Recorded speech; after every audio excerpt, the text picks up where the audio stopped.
बिस्मिल्लाहिर्रहमानिर्रहीम, अस्सलाम वालेकुम and a very good morning public. मैं आपको खुशामदीद कहूँगी जी। मैं हूँ अरमला हसन और साथ साथ आपको जुम्मा मुबारक भी कहेंगे। उम्मीद करते हैं जी आप बिल्कुल ठीक ठाक होंगे, मज़े में होंगे, आपकी सुबह अच्छी हुई होगी, रात आपने ढेर सारी इबादत की होगी एंड आई होप किसी न किसी ने तो मुझे दुआओं में याद रखा ही होगा।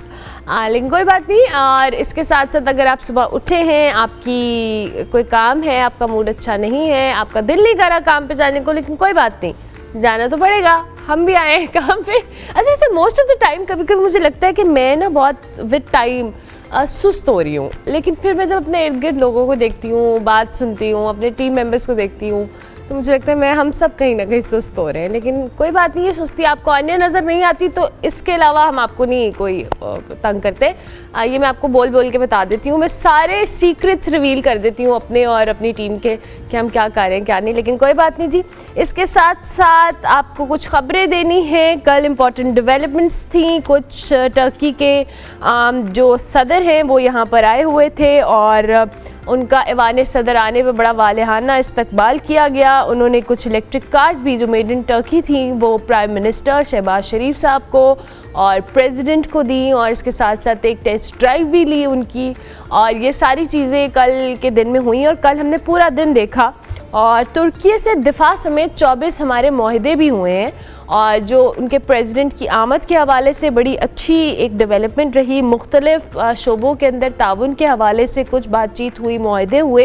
ये सारी चीज़ें जो हैं इम्पैक्ट अच्छा आएगा इसका आने वाले दिनों में इंशाल्लाह। तो ये कल की डेवलपमेंट थी, लेकिन उसके साथ साथ एक और डेवलपमेंट भी हुई और वो ये कि बानी पीटीआई के जो वकील हैं फैसल चौधरी साहब, उन्होंने दावा किया है कि बानी पीटीआई ने जो आर्मी चीफ हैं जनरल आसिम मुनीर, उनको तीसरा ख़त लिख दिया है जिसमें कहा गया है कि मनी लॉन्ड्स को इक़्तिदार में बिठाया गया है। 18 लाख मुल्क से लोग चले गए हैं और छोड़ गए हैं और 20 अरब डॉलर का सरमाया मुल्क से बाहर चला गया है। जबकि आर्मी चीफ ने कहा है कि उन्हें किसी का कोई ख़त नहीं मिला। ख़त मिला भी तो नहीं पढ़ूंगा, अगर कोई ख़त मिला तो वज़ीर आज़म को भिजवा दूंगा, ये आर्मी चीफ ने कहा। ये ख़त एक ऐसे वक्त में जी लिखा गया है जब मुल्क में सियासी दर्जा हरारत बहुत उरूज पर है और पीटीआई क़यादत मुतादिद कानूनी और इंतज़ामी चैलेंजेस का सामना कर रही है। इसके साथ साथ जी पीटीआई ने IMF के मिशन को भी एक डोजियर और ख़त इरसाल किया है जिसमें हुकूमत की मौशी पॉलिसीज़ हों, माली बेज़ाब्तियाँ हों, महंगाई हो, इसमें इजाफे पर शदीद तहफ़्फ़ुज़ात का इज़हार किया है। और पीटीआई का मौक़िफ़ है कि IMF को पाकिस्तान में शफाफियत और मईशत की हकीकी सूरत हाल को मद्देनज़र रखते हुए अपनी पॉलिसी तरतीब देनी चाहिए। इस इक़दाम से जी सियासी और इक़्तिसादी हलकों में नई एक बहस छिड़ गई है। दूसरी तरफ पंजाब में पावर शेयरिंग के मामले और बल्दियाती इंतखाबात के जो अदम इनेकाद है उस पर पाकिस्तान पीपल्स पार्टी और मुस्लिम लीग नून के दरमियान एक टसल हमें नज़र आ रही है। पीपल्स पार्टी के रहनुमाओं ने जी नून लीग पर सख्त तनकीद की है और इल्ज़ाम आयद किया है कि वो मुआहदों की पासदारी नहीं कर रही और इक़्तिदार को मुकम्मल तौर पर अपने हाथ में रखने की कोशिश कर रही है। ख़ास तौर पर जी बल्दियाती इंतखाबात ना कराने के मामले पर जो पीपल्स पार्टी है उसने शदीद तहफ़्फ़ुज़ात का इज़हार किया है। और पंजाब असम्बली में पीपल्स पार्टी के जो पार्लिमानी लीडर हैं अली हैदर गिलानी, उन्होंने कहा है कि मुल्क के मसाइल का हल बाइख्तियार बल्दियाती हुकूमतें हैं। इस मुल्क का अलमिया ये रहा है कि हुकूमत अपने मफादात के तहफ़्फ़ुज़ के लिए माली और इंतज़ामी इख्तियार की जो निचली सतह है उस हद तक तकसीम से गुरेज़ा रहती है। वज़ीर आलम मरियम नवाज़ को जी बल्दियाती नुमाइंदों को इख्तियारात देना चाहें और पंजाब 12 करोड़ से ज़ायद आबादी का नाकाबिल अमल गवर्नेंस वाला सूबा है। पीपल्स पार्टी और मुस्लिम लीग नून हो, उसके साथ साथ तहरीक इंसाफ हो जिसने आर्मी चीफ को इमरान खान साहब ने जो ख़त लिखा है, उसके बाद जो IMF के मिशन को ख़त लिखना है और एक डोजियर इरसाल करना है, वो किस तरह का इक़दाम है और जो हम ऑलरेडी इतना कुछ स्ट्रगल कर रहे हैं क्या इम्पैक्ट आ सकता है। डॉक्टर हामिद खान अल मशरिकी साहब हमारे साथ मौजूद है। अस्सलाम वालेकुम डॉक्टर साहब, गुड मॉर्निंग, कैसे हैं आप? अच्छा, डॉक्टर साहब से रब्ता करने की कोशिश करते हैं। जिस ख़त का मैं ज़िक्र कर रही थी इससे पहले भी ख़त लिखा गया था और जो फैसल चौधरी साहब ने कहा है कि हमने उनको तीसरा ख़त लिखा है जिस पे army chief general Asim Munir का जो रद्द-ए-अमल भी आया। डॉक्टर साहब आपको आवाज़ आ रही है? जी बिल्कुल आ रही है। कैसे हैं आप, खैरियत से? बिल्कुल ठीक ठाक। डॉक्टर साहब ख़त तीसरा भी चला गया। अब पहले सिक्योरिटी ज़राए ने कहा कि आर्मी चीफ को कोई ख़त नहीं मिला, और अगर मिला भी तो इंटरेस्टेड नहीं है वो। फिर उसके बाद अब ख़ुद आर्मी चीफ ने भी कह दिया कि जी मुझे कोई ख़त नहीं मिला, अगर मिल भी गया तो मैं पढ़ूंगा नहीं और प्राइम मिनिस्टर को भेज दूंगा।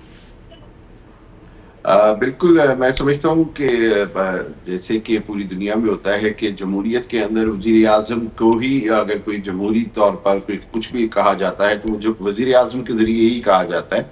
लेकिन पाकिस्तान की सिचुएशन डिफरेंट है। पाकिस्तान में ना सिर्फ ये तासुर है बल्कि बहुत ज़्यादा ये देखा गया है कि अभी भी एस्टेब्लिशमेंट का जो किरदार है और एस्टेब्लिशमेंट के साथ जो आर्मी चीफ का पाकिस्तान में जमहूरियत के हवाले से या दूसरे मामलात में किरदार है, उस हवाले से ही मेरा ख्याल है कि इमरान खान ने ये लेटर लिखा। और इमरान खान का ये जो लेटर है ये एक्चुअली खुला खत है, एक लेटर टू द पब्लिक है, लेकिन बनाम आर्मी चीफ है। यानी कि ये जरूरी नहीं कि वो पोस्ट ऑफिस के अंदाज से भेजा जाए, ये असल में अवाम को बताने के लिए कि जी आर्मी चीफ को मैं ये कुछ बताना चाहता हूँ। अच्छा, अब इसके अंदर जो इंटरेस्टिंग बात है वो ये है कि ये देखना होगा कि खत के मंदरजात क्या है। खत में कोई ऐसी बात नहीं है।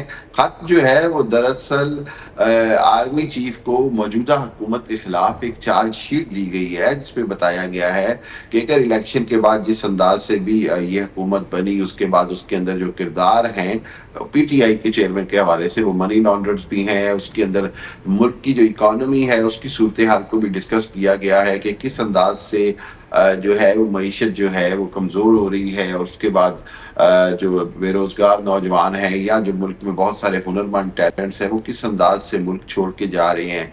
फिर बाकी और मामला डिस्कस हुए हैं, और मैं समझता हूँ कि ये खतों का सिलसिला शायद किसी न किसी अंदाज से जारी रहेगा। हो सकता है कि अगले किसी खत में मुखातिब जो है वो आर्मी चीफ की बजाय वज़ीर आज़म हो। आपने देखा कि उन्होंने पहले खत चीफ जस्टिस ऑफ पाकिस्तान को भी लिखा, जो कि चीफ जस्टिस ने पहले तो उसको कोई लिफ्ट नहीं करवाई, लेकिन जब अचानक IMF का वफद आता है तो फिर IMF के वफद से पहले उस खत की भी अहमियत बढ़ जाती है। मेरा ख्याल ये है कि उन्होंने आईनी बेंच को भेजा है, राइट? अगर मैं गलत नहीं हूँ। जी बिल्कुल ऐसी है, लेकिन वो खत तो बहुत अरसे से उनके पास था, लेकिन उन्होंने उस दिन उसके बारे में कोई एक्शन लिया जिस दिन IMF का वफद उनसे मिलके गया। गोया कि उनको ये कहीं ना कहीं हो सकता है कि IMF के वफद ने को भी तक भी बात पहुंची हो या उन्होंने डिस्कस किया हो।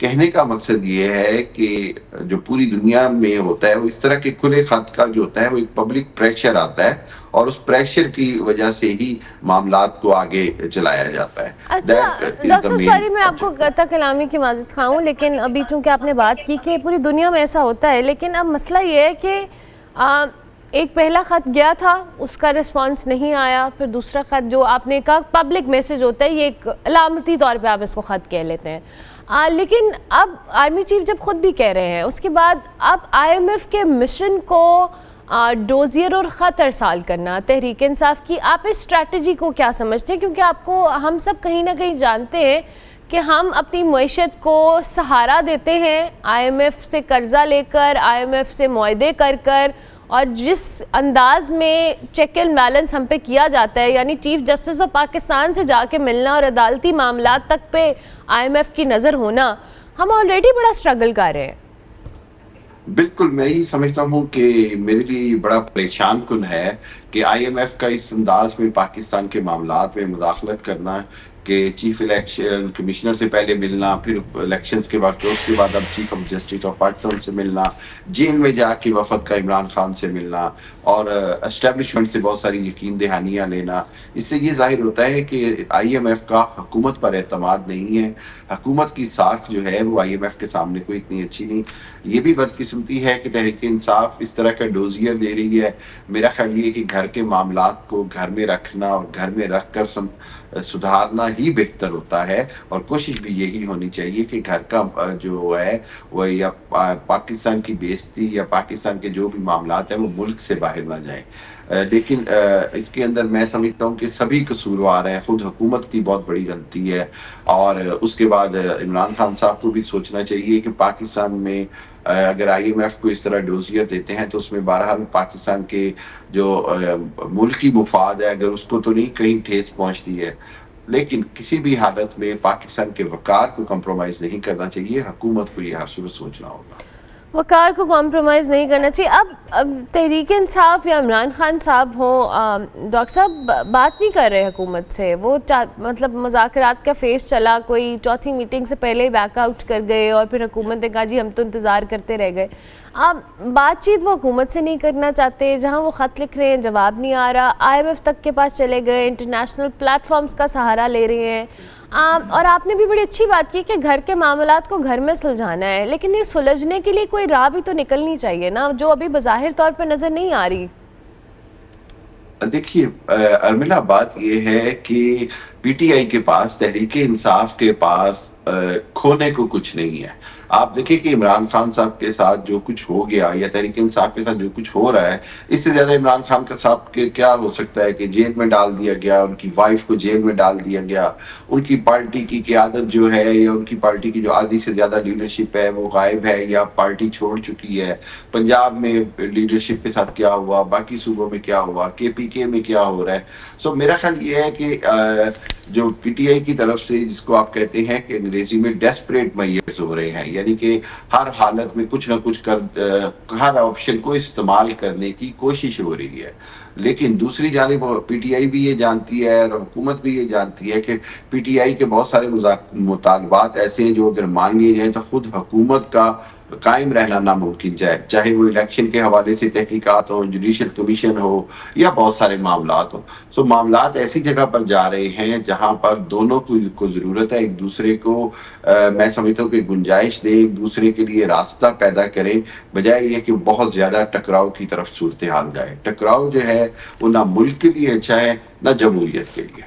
ठीक हो गया, ना मुल्क के लिए अच्छा है ना जमहूरियत के लिए अच्छा है। कल जो हम खबरें देख रहे थे, मैंने टर्की के जो सदर हैं उनकी आमद के हवाले से भी आपसे एक सवाल करना है। डॉक्टर साहब, अच्छा एक विज़िट रहा उनका, बड़ा फ्रेंडली रहा, और जिस तरह की एक्टिविटीज़ हमने देखी भी मुआहदों को लेकर और दीगर चीज़ों को लेकर, क्या समझते हैं कितना इम्पॉर्टेंट है इस टाइम के अंदर इस तरह से टर्की के सदर का आना पाकिस्तान में? अर्मिला, देखिए बहुत इम्पोर्टेंट है पाकिस्तान के लिए, पाकिस्तान की मुआशी तरक्की के लिए, पाकिस्तान के मुआशी अहदाफ को हासिल करने के लिए। लेकिन मौजूदा सूरत हाल के अंदर इसको हमने बहुत बड़े जिसको कहते हैं पर्सपेक्टिव में भी देखना है, और वो है जो अमेरिका करने जा रहा है, जो अमेरिका करना चाह रहा है। सदर ट्रंप ने जिस अंदाज में कोशिश कर रहे हैं गजा की कब्जा करने की और फ़लस्तीन की सूरत हाल को सारी काबू में करने की, मेरा ख्याल ये है कि इस दौरे की सबसे बड़ी अहमियत यही है कि जिस अंदाज में सदर उर्दगान हंगामी दौरे पे निकले हैं, वो ये चाहते हैं कि फौरी तौर पे मुस्लिम उम्मा इकट्ठी होकर कोई इकट्ठा पैगाम अमेरिका और बाकी दुनिया को जाए कि वो गजा पर इस तरह कब्जा नहीं होने देंगे, और ना ही इसराइल को इस तरह फ़लस्तीनियों 20 लाख फ़लस्तीनियों को बेदखल करने देंगे। और मेरा ख्याल ये कि मौजूदा सूरत के अंदर जहां वो अमेरिका चाइना से मुआशी जंग करने जा रहा है, दुनिया में टैरिफ लगा रहा है, तुर्की का अमेरिका से ताल्लुकात ख़राब हैं, पाकिस्तान के कोई इस तरह के अच्छे ताल्लुकात नहीं हैं। ज़रूरत इस अमर की है कि अब एक मुस्लिम दुनिया जो है वो अपना मौक़िफ़ और अपनी ताकत दिखाए, और अमेरिका की ये जो खतरनाक या मैं कहूँगा बहुत ही नामुमकिन जो अमेरिका ने कोशिश कर रहा है गजा के मुसलमानों के साथ बेदखली की, उसको रोकने के लिए ये दौरा बड़ा अहम है। ठीक हो गया, बड़ा इम्पॉर्टेंट दौरा है उनका। ठीक हो गया, thank you very much doctor साहब, बहुत शुक्रिया आपके वक्त तक। डॉक्टर हामिद खान अल-मशरिकी साहब हमारे साथ मौजूद थे जी, मौजूदा सियासी सूरत हाल के ऊपर अपना तज्जिया दे रहे थे। हम ब्रेक लेंगे, ब्रेक के बाद वापस आएंगे। आप देखते रहिए good morning public. Welcome back to good morning public ji. Break के बाद वापस आ चुके हैं हम, और अब हम बात करेंगे क्रिकेट की। इंट्रोडक्शन में जी मैंने क्रिकेट की बात नहीं की थी क्योंकि मेरे जहन से निकल गया, लेकिन आपको पता है ऐसे नहीं हो सकता कि हम क्रिकेट की बात अपने शो में ना करें। आपको पता है ट्राई नेशन सीरीज़ जारी है, और इस सीरीज़ के अंदर पाकिस्तान बड़ा अच्छा उन्होंने परफॉर्म किया है। पाकिस्तान और न्यूजीलैंड और साउथ अफ्रीका की तीनों ये जो टीम्स हैं इनके साथ ये सीरीज़ जारी है इस वक्त, और फाइनल मरहले में दाखिल हो चुकी है। पाकिस्तान और न्यूजीलैंड का जो सीरीज़ का फाइनल मैच है आज दोपहर नेशनल स्टेडियम कराची में खेला जाएगा और सीरीज़ के पहले मैच में आपको पता है न्यूजीलैंड ने जो मेहमान न्यूजीलैंड की टीम है उसने पाकिस्तानी टीम को शिकस्त दी थी। फिर दूसरे मैच में उन्होंने साउथ अफ्रीका को हराया था, लेकिन फिर पाकिस्तान ने बड़ा अच्छा परफॉर्म किया और सीरीज़ के तीसरे मैच के अंदर साउथ अफ्रीका को हराया और जिस एक्सेप्शनल परफॉर्मेंस का हमने जिक्र भी किया। अब फाइनल के लिए पाकिस्तानी टीम क्वालिफाई कर चुकी है, तो न्यूजीलैंड और पाकिस्तान का जो आज मैच है वो होगा। क्या ये सीरीज़ पाकिस्तान जीत पाएगा, क्योंकि आगे चैम्पियंस ट्रॉफी भी है और उस पर भी बात करेंगे। हमारे साथ मोइन अहमद चौधरी साहब मौजूद हैं, स्पोर्ट्स एनालिस्ट, इनको खुशामदीद कहते हैं। थैंक यू वेरी मच जी। पहले तो हम पहले मैच में मोइन साहब बड़े डिसअपॉइंटेड थे क्योंकि जिस तरह से न्यूजीलैंड ने हमें होम ग्राउंड पे हराया था, लेकिन उसके बाद फिर कमबैक भी किया पाकिस्तान ने लास्ट मैच में। आज फाइनल है, क्या लग रहा है इसने जो ट्राई नेशन सीरीज़ है इसका इख्तिताम हमारे हक में होगा? देखिए, बड़ा ट्रिकी क्वेश्चन है। विश तो यही है कि हमारे हक में हो, लेकिन to be honest I think कि New Zealand will start as favourites, इसलिए कि बड़ी अंडररेटेड टीम रही है ओवर द ईयर्स। हमेशा जब भी किसी टूर्नामेंट में आती है तो ज़्यादा लोग उसको रेट नहीं करते कि ये कुछ कर सकेगी, लेकिन हर टूर्नामेंट में परफॉर्म करती है। अभी जिस तरह इंडिया को वो हरा के आए हैं और इस तरह की पिचेस पे हरा के आए हैं, 3-0 इंडिया को टेस्ट में हरा के आए हैं और अब उनके एक सेटल्ड साइड है। उन्होंने अपने पहले मैच में आपको बता दिया 2 नए फास्ट बॉलर्स हैं उनके पास, ना ट्रेंट बोल्ट है ना टिम साउदी है। उसके बावजूद जिस तरह की क्रिकेट उन्होंने खेली है वो इस वक्त तो मेरे ख्याल में they will start a strong favourites even for the semifinals. तो एक बहुत टफ मैच होने जा रहा है। हाँ, पिछला मैच जीत के हम कह सकते हैं कि हमने थोड़ा मोमेंटम गेन किया, लेकिन मोमेंटम उनके पास भी है, वो दोनों मैचेस जीते हुए हैं। तो बहुत ये टफ मैच होगा। ख्वाहिश है कि पाकिस्तान जीते, but I will give slight edge to the New Zealanders. New Zealand team this time, क्योंकि ऑब्वियसली आप सही कह रहे हैं कि उनकी वो अभी इस वक्त कंसिस्टेंट रहे हैं। पाकिस्तान ने लास्ट मैच में 2 के अच्छा परफॉर्म किया।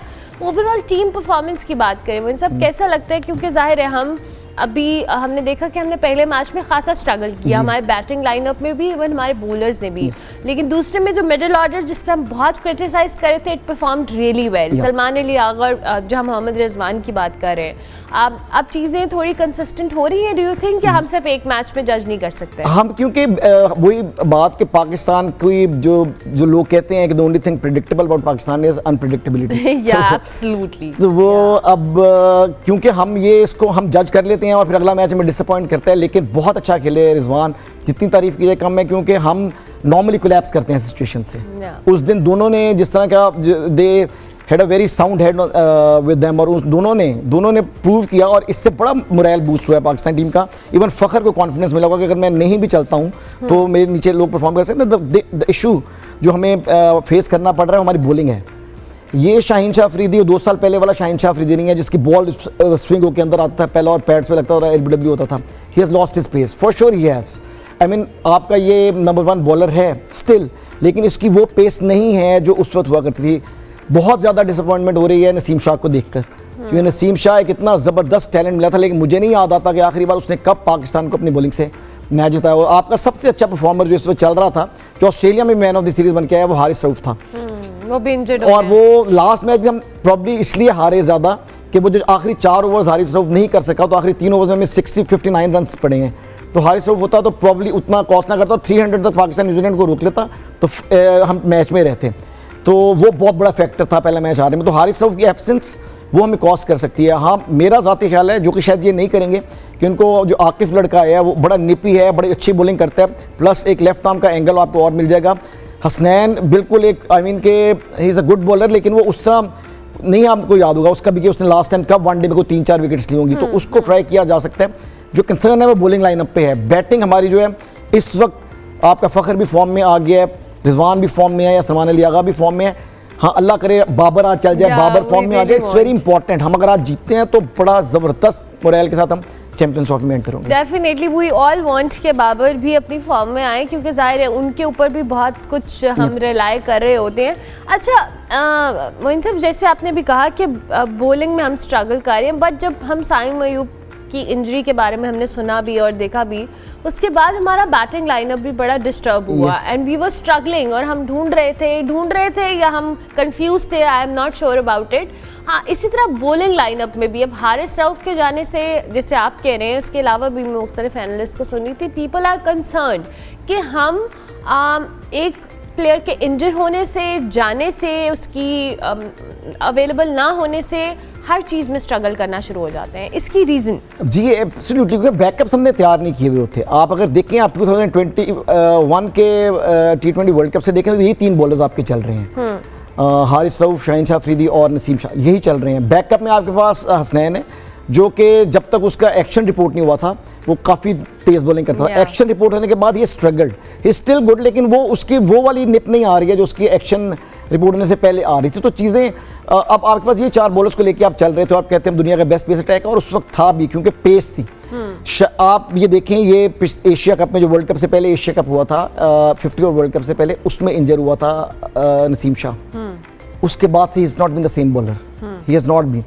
शाहीन शाह अफरीदी इंजर हुआ 2 साल पहले, तो शाहीन की भी पेस गिर गई हुई है। ये इंजरीज कहीं ना कहीं इफेक्ट करती हैं। बहुत स्ट्रॉन्ग आपको नर्व्स और बहुत एक्स्ट्रा एफर्ट चाहिए होती है उस इंजरी को ओवरकम करने के लिए, क्योंकि मेंटल ब्लॉकेट लगता है कि दोबारा अगर मैं ऐसे करूंगा तो दोबारा मैं, अभी आप देखेंगे मुझे कंसर्न है हारिस रऊफ को लेकर भी, क्योंकि इंटरकॉस्टल उसका इंजर हुआ है, तो जब वो दोबारा बॉलिंग करने आएगा तो जिटरीनेस नज़र आ सकती है हमें, क्योंकि बॉलर कंसर्न होता है इस चीज़ को लेकर कि यार दोबारा मैं इस तरह वेट नहीं डालना, ये ना हो कि मुझे जो है ना, तो फिर वो इफेक्ट करती है आपकी बॉलिंग को। तो यही जो इंजरी हुई हैं, और हसनैन के केस में जो इसका एक्शन रिपोर्ट हुआ था उसने पेस गिराई, और पेस बहुत इंपॉर्टेंट है प्लेसेड विकेट्स के ऊपर विकेट्स लेने के लिए। वसीम वकार क्यों लेते थे? क्योंकि पेस उनकी बड़ी तगड़ी थी, वो रिवर्स स्विंग हवा में भी होता था, ऑफ द पिच भी होता था। तो अगर वो नहीं होगी और एक मीडियम पेस बॉलिंग आएगी तो जितनी मर्जी रिवर्स स्विंग कर लें आप, वो खेल लेंगे।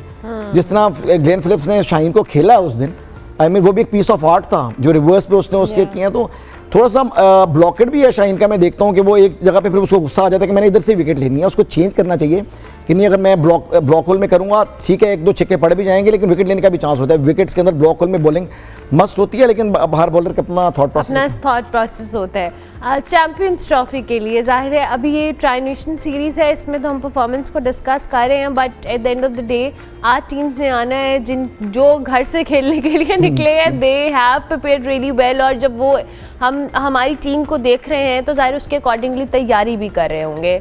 How well we should be prepared, क्योंकि सबकी अपनी अपनी स्ट्रेंथ है, और दो के हम देख रहे हैं कुछ अहम प्लेयर्स ऑस्ट्रेलिया की टीम के, इंग्लैंड की टीम के, दे आर नॉट कमिंग, उनकी कुछ इश्यूज हैं। सो हमें अपनी तैयारी को मज़ीद बेहतर करने के लिए व्हाट शुड वी डू? देखिए, पहले अगर आप इजाज़त दें तो मैं सिलेक्शन में बात करें। सिलेक्शन थोड़ी सी हमारी अच्छी नहीं हुई है, टू बी ऑनेस्ट, हमें सबने क्रिटिसाइज़ किया है, और ये फैक्ट है कि आप जब ऑस्ट्रेलिया और साउथ अफ्रीका गए तो आप 2 स्पिनर्स लेके गए और वहाँ खिलाए भी। जब आप स्पिनिंग ट्रैक्स पे आए तो आपने स्पिनर 1 कर दिया।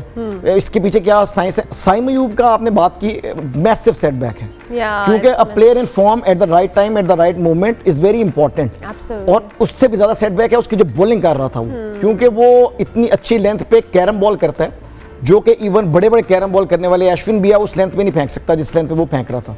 10 ओवर्स कर रहा था हर मैच में और विकेट्स ले रहा था। तो बड़ा ज़बरदस्त सेटबैक पाकिस्तान को हुआ है। तो आपने कैसे स्पिनर 2 माइनस कर दिए? अब आप खुशदिल शाह को लेके हैं, ट्राइड एंड टेस्टेड, बहुत दफ़ा ट्राई हुआ, बहुत दफ़ा टेस्ट हुआ, बहुत अच्छा प्लेयर है, लेकिन कुछ प्लेयर्स होते हैं जो सिर्फ डोमेस्टिक लेवल पे परफॉर्म करते हैं या लीग्स में। बहुत सारी मिसालें हैं, इंटरनेशनल प्रेशर नहीं सस्टेन कर सकते। I think is one of them, I hope I am proved wrong, but he is one of them. और Faheem Ashraf out of the box कहाँ से आ गए? आई मीन कि जब पिछले 3 सीरीज़ में आपने एक टीम बनाई है, winning combination should never be changed. आप 3 सीरीज़ जीत के आए हैं, कुछ लक भी चल रही होती है प्लेयर्स की आपस में, उसमें से साइम अयूब तो निकलना था, पर बाकी 4 और क्यों निकले? जो क्वेश्चंस हैं जो कि हमें बाइट बैक कर सकते हैं आगे जाके। तो अच्छी बात है कि आप कैप्टन बड़ा सॉलिड है, इज द बेस्ट पर्सन जो कि you could have ever had as a captain in the current team. Captain बहुत सॉलिड है, तगड़ा आदमी है, मेंटली बहुत स्ट्रांग है, टीम को लड़ाता है, नज़र आती है टीम लड़ती हुई। लेकिन अगर आप अच्छा कैप्टन बना के प्लेयर्स बुरे कर देंगे तो वो भी हर्ट होगा किसी स्टेज पे। आई होप कि मैं गलत साबित हूँ। अब जो है हमारे पास यही है, और we have to, we really want कि हमें सब गलत साबित करते हैं। हम इस बात पे बड़े खुश हैं, हम गलत साबित होना चाहते हैं। हम सब चाहते हैं। वी रियली वांट कि हम ये जो क्रिटिसिज्म भी कर रहे हैं इसमें हम गलत साबित हों, हमारे प्लेयर्स बड़ा अच्छा परफॉर्म करें। बट ये डोंट यू थिंक मुझसे भी हमारा पैटर्न रहा है हर चीज़ को इस तरह से टैकल करने का कि हमारे जो डिसीजंस हैं वो इतने एंड मोमेंट पे होते हैं। इवन हमारी टीम अनाउंसमेंट से लेकर एवरीथिंग, टीम पता नहीं कितने अरसा पहले अपना सोच लेती हैं, माइंड मेकअप कर लेती हैं, फिर उन प्लेयर्स को वो थकाते नहीं हैं, दे गिव देम रेस्ट, उन्हें प्रॉपर स्पेस देते हैं। बट अनफॉर्चुनेटली हमारे यही प्लेयर्स लीग्स भी खेल रहे हैं, मतलब आपके जो सीरीज़ चल रही हैं, बायलैटरल सीरीज़ चल रही हैं, कुछ भी है, वो दे आर प्लेइंग इट, और फिर वो बड़े इवेंट से पहले खुदा ना खास्ता ओवरवेल्म होकर उनकी इंजरीज होती हैं and we struggle. Absolutely spot on आपने बात की है, और यही शाहीन शाह अफरीदी के साथ हुआ। जब वो इंजर हुआ है, इन्होंने उसको T20 ब्लास्ट भी खेलने दिया, उसके बाद 100 आया वो भी खेलने दिया, उससे पहले टेस्ट सीरीज भी खिलाई। दुनिया में आप देखें, when once you are tired और तो आप प्रोन होते हैं इंजरी के लिए, आप जोर लगाने की कोशिश करते हैं लेकिन आपके मसल साथ नहीं दे रहे होते, और फिर आपकी वो विलिंगनेस भी नहीं होती उतनी, आप अर्ज भी नहीं होती उस तरह परफॉर्म करने की, वो थक गए होते हैं। एवरी कंट्री डज दिस सवाए हमारे, और वो कॉस्ट कर गई है आपके बहुत सारे प्लेयर्स सिर्फ लीग्स खेलने की वजह से इंजर हो गए हैं। इंडिया ने किस IPL के अलावा किसी प्लेयर को अलाउ नहीं किया, वो एक लीग में पूरी जान लगाते हैं, उसके बाद वो ज़रूरत नहीं होती। हमने अब ये लगाया है कि ठीक है 2 लीग्स हम खेलने देंगे, this has come at probably a bit too late. ये पहले ही हो जाना चाहिए था कि 2 लीग से ज़्यादा कोई आपका प्लेयर नहीं खेलेगा। अब पिछले कोई 5-6 महीने से ठीक हो रहा है कि टेस्ट में रेस्ट दे रहे हैं, वो दे रहे हैं, लेकिन ये पहले होना चाहिए था। अब आपको कॉस्ट कर गई ये चीज़, और वो फिर हम जोक बना लेते हैं ना अपना। आपने 3 सीरीज़ में कहा कि यही हमारी टीम है जो चैंपियंस ट्रॉफी खेलेगी, ये 3 सीरीज़ हम बाहर लेके जा रहे हैं, लेकिन जब वो टीम वापस आई तो आपने 5 प्लेयर्स ड्रॉप कर दिए। तो निक ऑफ द टाइम पे जब आप एक कम्बिनेशन चेंज करते हैं, जो अंदर टीम होती है वो भी स्ट्रगल करती है, वो फिर एकदम जो मोमेंटम बना होता है वो भी एक दूसरे में बातें होती है, यार ये क्यों आ गया, ये कैसे आ गया, तो टीम साइकोलॉजिकली भी आपका उस पे इम्पैक्ट आता है, मोमेंटम भी आपका हर्ट होता है, टीम की साइकोलॉजी भी हर्ट होती है, तो फिर उसको ओवरकम करने में टेक्स टाइम। प्रॉब्ली पहला मैच उसको सही डिपिक्शन करता है। You're so right. Thank you very much Moin sahab, बहुत शुक्रिया आपका। मोइन साहब हमारे साथ मौजूद थे जी। इस वक्त की जो सूरत हाल है क्रिकेट की, उस पर अपना ताज़िया दे रहे थे। हम ब्रेक लेंगे, ब्रेक के बाद वापस आएंगे। आप देखते रहिए गुड मॉर्निंग पब्लिक।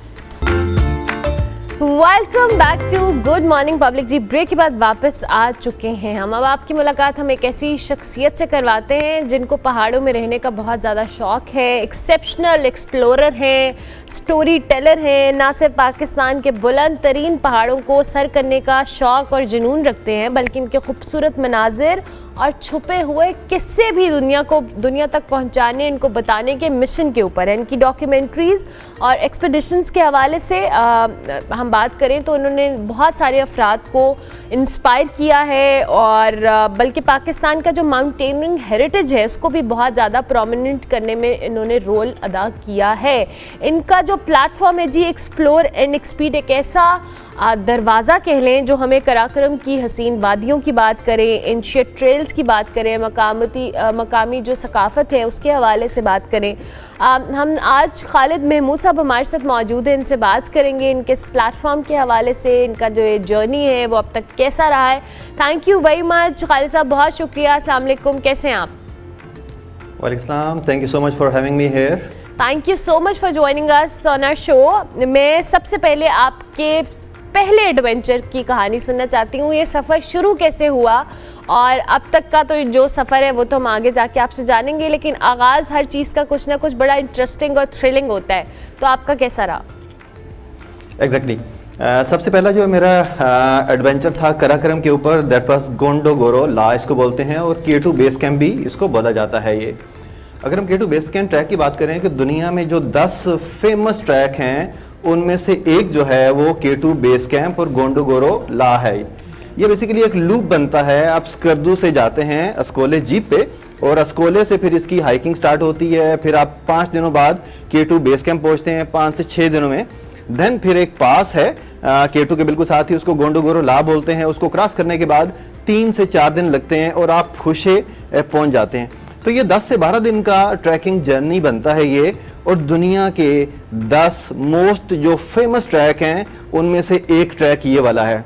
अगर हम इसकी विल्डरनेस की बात करें और इसमें आप जो एक्सपीरियंस करते हैं उसकी बात करें, तो इस ट्रैक के अंदर आप 4 पहाड़ 8000 मीटर वाले देखते हैं, जो कि दुनिया में जस्ट 14 हैं और पाकिस्तान में 5 हैं। तो आप इस एक ट्रिप में ये वाले 4 पहाड़ देखते हैं, जिसमें K2 है, ब्रॉड पीक है, G1 है, G2 है। इसके अलावा आप बलतोरो ग्लेशियर के ऊपर ट्रैक कर रहे होते हैं, जो कि पाकिस्तान का 3rd लार्जेस्ट ग्लेशियर है। ये और ग्लेशियर देखें तो पोलर रीजन के बाद सबसे बड़ी ग्लेशियर फील्ड है वो पाकिस्तान है। तो इस ट्रैक में आप तीसरा बड़ा जो ग्लेशियर है उसको कंप्लीट आप क्रॉस करते हैं, कंप्लीट ट्रैवर्स करते हैं। उसके बाद आप वाइन ग्लेशियर आ जाता है, गोंडोगोरो ग्लेशियर आ जाता है। तो 3 ग्लेशियर इस ट्रैक में आपको मिलते हैं, 4 बड़े पहाड़ मिलते हैं, और बहुत सारी 7000 मीटर की पीक्स मिलती हैं और रॉक टावर्स आपको इस ट्रैक के अंदर देखने को मिलते हैं। तो ये एक बड़ा रिच एक्सपीरियंस होता है इस ट्रैक को करने का। तो that was my first track, और ये बात है 2014 या 15 की बात है जब मैंने ये ट्रैक किया था ये। Very interesting. अच्छा, जाहिर है आपने कहा कि ये इतना चैलेंजिंग जाहिर एक चीज़ होगी, जब आप इतनी सारी चीज़ों को एक्सपीरियंस कर रहे होते हैं तो उसमें चैलेंजेस और हर्डल्स भी अपनी जगह मौजूद होती हैं, वो भी हमें थोड़ा सा बताएं, क्योंकि जाहिर है जब स्टार्ट किया हो तो आपके लिए एक चीज़ नई भी होती है, दो कि आप बहुत सारी चीज़ों से फेमिलियर होंगे तभी आपने ये चैलेंज या जर्नी एक्सेप्ट किया होगा, but still what were your challenges? अगर मैं चैलेंजेस की बात करूं तो सबसे पहले जो आ जाती है वो है इंफॉर्मेशन, लैक ऑफ इंफॉर्मेशन। उस दौर में तो बहुत ज़्यादा थी, अब चीज़ें अवेलेबल हैं, डॉक्यूमेंट्रीज अवेलेबल हैं, डाटा अवेलेबल है, कंटेंट अवेलेबल है। कोई भी बंदा अगर ट्रैक करना चाहता है तो उसको कंप्लीट वीडियो देखने को मिल जाती हैं, तो वो अच्छे तरीके से प्लान कर पाता है। दूसरा बड़ा जो चैलेंज है पाकिस्तान में रहते हुए वो है गियर की अदम दस्तयाबी, कि जो आपको टेक्निकल गियर चाहिए होता है, जो आपको हाइकिंग शूज़ चाहिए प्रॉपर हाइकिंग वाले, और जो बाकी गियर है, जैकेट्स होगी, ट्राउजर हो गए, अगर मैं टेक्निकल चीज़ों की बात करूं तो उसमें हार्नेस है, क्रैम्पॉन्स हैं, जुमार हैं, फिगर 8 हैं, तो ये सारी टेक्निकल चीज़ें जो कि माउंटेनियरिंग में काम आती हैं। ये चीज़ें पाकिस्तान में दस्तयाब नहीं हैं और ये हमें फिर बाहर से लानी पड़ती थी। जब कोई मेरा ट्रिप आ जाता था या कोई दोस्त आता था तो हम लोग बाहर से फिर ये मैं कलेक्ट करता गया, क्योंकि गोंडो गोरो के बाद मैंने इरादा किया, प्लान किया कि मैं एंटायर कराकरम एक्सप्लोर करूँगा। तो उसको एक्सप्लोर करने के लिए मुझे तमाम क्वालिटी गियर चाहिए था, और ये तमाम जो गियर है बनाने वाली कंपनियां बाहर की हैं और लिहाजा ये मिलता भी बाहर से है। तो आस्ता आस्ता मैंने कलेक्ट किया और फिर मैंने इसकी जब मेरी इसकी कंप्लीट गियर हो गया तो फिर हमने टेक्निकल पासेस जो है वो शुरू किए। मैं अगर ट्रैक की थोड़ी सी डिटेल बताऊं तो ट्रैक जो है वो 3-4 तरह के होते हैं। एक तो जस्ट हाइक है, उसमें कोई टेक्निकल एक्टिविटी इन्वॉल्व नहीं है, जैसे मार्गला की ट्रेल है, तो मार्गला में 5 मीटर वाला ट्रेल भी है, मार्गला में 44 किलोमीटर वाला भी है, कि आप शाह आलम से स्टार्ट करके आप डुंगा गली और नथिया गली तक जाते हैं, दैट इज 44 किलोमीटर। ठीक है, इसमें कोई टेक्निकल एक्टिविटी इन्वॉल्व नहीं। लेकिन हाँ, जब आप ग्लेशियर पे जा रहे होते हैं तो वहां पे जो ट्रैक्स हैं वो भी 2 तरह के हैं। एक ऐसे हैं कि जो कि इंतहाई टेक्निकल हैं, जिसमें आपको रोप फिक्सिंग करनी पड़ती है और रोप फिक्सिंग के बगैर आप नहीं जा सकते। कुछ ट्रैक्स हैं कि जिसमें आप जस्ट रोप अप होके जाते हैं, अगर 4 बंदे ट्रैक कर रहे हैं तो वो आपस में रोप के साथ कनेक्ट करेंगे और फिर वॉक करेंगे ग्लेशियर के ऊपर, क्योंकि ग्लेशियर में क्रेविसेस होते हैं और वो बहुत डीप होते हैं, तो अगर आप रोप अप नहीं हुए तो क्रेविस के अंदर जाने का खतरा होता है और उसमें जान भी फिर जा सकती है। तीसरे जो ट्रैक आ जाते हैं जिसको हाई टेक्निकल ट्रैक्स बोलते हैं, जिसमें आप एक टेक्निकल टीम हायर करते हैं जो कि रोप फिक्स करती है, लाइन फिक्स होती है, जैसे K2 के ऊपर होती है। तो जब लाइन फिक्स हो जाती है तो आप जो क्लाइंट्स होते हैं वो बारी बारी रोप के जरिए ऊपर चढ़ते हैं। तो हमने इस तरह के भी जो पासेस हैं वो क्रॉस किए हैं, और मैं फख्र के साथ कह सकता हूं कि वो यार फ्यू पाकिस्तानी जो कि कराकरम के मोस्ट टेक्निकल जो पास वो हम cross. That's very interesting and very challenging at the same time. अब ये सिर्फ आप एडवेंचर्स नहीं कर रहे, आप बल्कि दुनिया को बता भी रहे हैं अपनी डॉक्यूमेंट्रीज के थ्रू, अपने प्लेटफॉर्म के थ्रू। आपकी जो डॉक्यूमेंट्रीज हैं वो हमें बताएं, वो उसने कितना एडवेंचर टूरिज्म पे इम्पैक्ट डाला है, और इसके साथ साथ मुख्तलिफ जिन प्लेटफॉर्म का मैं आपके जिक्र भी कर रही हूँ एक्सप्लोर एंड एक्सपीड के हवाले से, उस पर भी जो आप एक्टिविटीज़ या लोगों को अवेयरनेस या लोगों को अवेयर कर रहे हैं, वो किस तरह का अभी तक का आपका एक्सपीरियंस रहा है? अच्छा, एक्सप्लोर एंड एक्सपर्ट को बताने का ऑब्जेक्टिव ये था कि जो लैक ऑफ इंफॉर्मेशन है वो सारी की सारी हम पाकिस्तानियों को दें, बाहर को दुनिया को दें। अगर कोई ट्रैक करना चाहता है तो उसके लिए तमाम इंफॉर्मेशन एक वीडियो में अवेलेबल हो। तो उसके लिए हमने कंटेंट इकट्ठा किया, मैंने बुक्स बाय मंगवाई, कराकरम को प्रॉपर रिसर्च किया, और रिसर्च करने के बाद कंटेंट बना के फिर हमने ट्रिप्स प्लान किए, और फिर उन तमाम ट्रिप्स को मैंने डॉक्यूमेंट करके एक्सप्लोर एंड एक्सपर्ट जो हमारे यूट्यूब चैनल है उसके ऊपर मैंने अपलोड किए।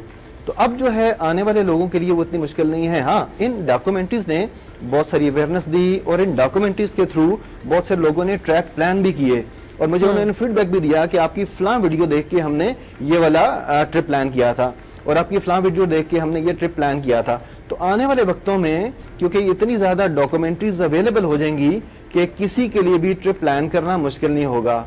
कराकरम की जो विल्डरनेस है ये पूरी दुनिया के लिए इंस्पायरिंग है। ये हमें इस चीज़ का अभी तक यकीन करें कि इदराक नहीं है, इस तरह की विल्डरनेस ना आपको स्विस मिलती है, ना इटली में, ना ऑस्ट्रिया में, ना जापान में और ना ही अमेरिका में। अगर पूरे यूरोप की बात करें तो पूरे यूरोप में 4800 मीटर से बड़ा पहाड़ नहीं है, और हमारे यहाँ 5000 मीटर वाले आपको सवात वैली में मिल जाते हैं, आपको नीलम वैली में मिल जाते हैं, आपको कलाम वैली में मिल जाते हैं।